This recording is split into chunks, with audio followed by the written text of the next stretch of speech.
લોકસભા ચૂંટણી 2024 અંતર્ગત આજે પોરબંદરમાં પણ લોકસભા ચૂંટણીનો મહાપર્વ ઉજવાઈ રહ્યો છે।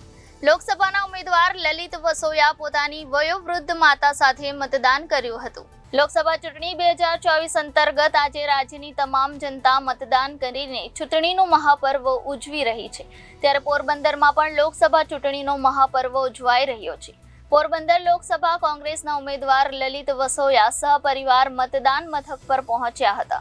તેઓ ધોરાજી આદર્શ સ્કૂલ મતદાન કેન્દ્ર પર મતદાન કરવા પહોંચ્યા હતા। લલિત વસોયા લોકશાહીના મહાપર્વમાં સહભાગી થઈ ચૂંટણી નિમિત્તે મતદાન કર્યું હતું। લોકસભાના ઉમેદવાર લલિત વસોયાએ પોતાની માતા સાથે મતદાન કર્યું હતું। લલિત વસોયાની માતા શાંતાબેન જસવંતભાઈ વસોયા વયોવૃદ્ધ છે અને તેમણે 100 વર્ષની ઉંમરે પણ મતદાનનો ઉપયોગ કરી લોકશાહીના આ મહાપર્વમાં સહભાગી થયા હતા। તેઓ ગુજરાતમાં કોંગ્રેસ 10 થી 12 સીટ ઉપર વિજયનો વિશ્વાસ વ્યક્ત કર્યો હતો। ધોરાજીમાં વહેલી સવારથી જ મતદારો મતદાનનો ઉપયોગ કરી ચૂંટણીના આ મહાપર્વમાં સહભાગી થયા હતા અને મતદાન મથક પર પહોંચ્યા હતા। આજે મેં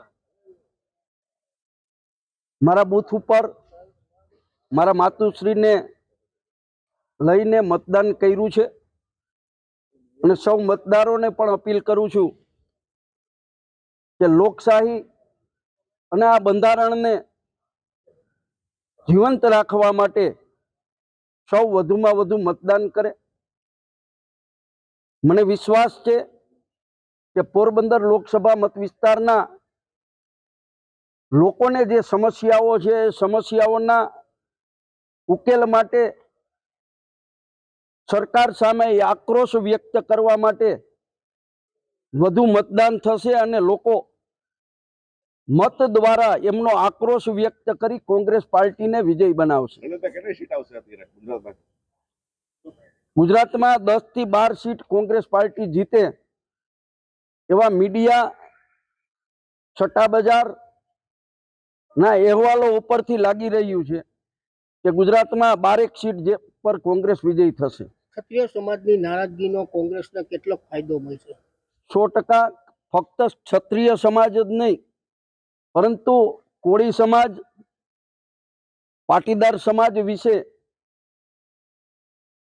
ભારતીય જનતા પાર્ટીના નેતાઓ દ્વારા જે ટિપ્પણી કરવામાં આવી છે એની અસર થવાની છે। અને ગઈકાલે અમારા લેવા પાટીદાર સમાજના મોભી નરેશભાઈ પટેલની વિરુદ્ધની અંદર જે પ્રોપરગંડા ચલાવવામાં આવ્યો છે એનાથી સમગ્ર ગુજરાતના લેવા પાટીદાર સમાજ નારાજ છે અને એમની નારાજગી મત દ્વારા એ પ્રગટ કરશે। મતદારો છે તે કયા મુદ્દા ઉપર કોંગ્રેસને મત આપશે? મોંઘવારી, બેરોજગારી, ખેડૂતોને પોષણક્ષમ ભાવ નથી મળતા, ખેત ઉત્પાદન માટે જરૂરી ચીજ વસ્તુઓ ખાતર, બિયારણ, જંતુનાશક દવાના ભાવો આસમાને પહોંચ્યા છે। આ તમામ મુદ્દાઓને ધ્યાનમાં રાખી અને મતદારો મતદાન કરશે એવો અમને વિશ્વાસ છે। Bureau report Janadesh news Porbandar.